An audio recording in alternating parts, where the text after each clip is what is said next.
Okay, I'm just doing this to commemorate this event because it was the first time I've done soldering, probably well, over 10 years probably, and I just cobbled this stuff here together, and so it's unsightly right now. But I just wired in the input or output jack to the pot and put the coil through the pot, and I just tested it.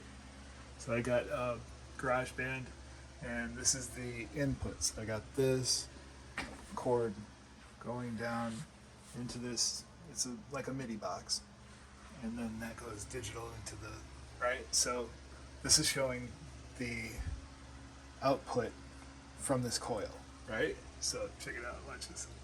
Hang on. Watch it fail now. Hang on. Here you go.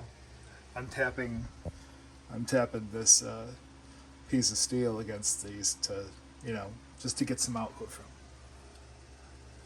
Hang on. Here it is. Oh. Hot. That's the black one. Black one's a little bit.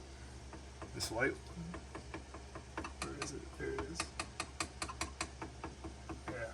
I'll get some serious output from this thing now.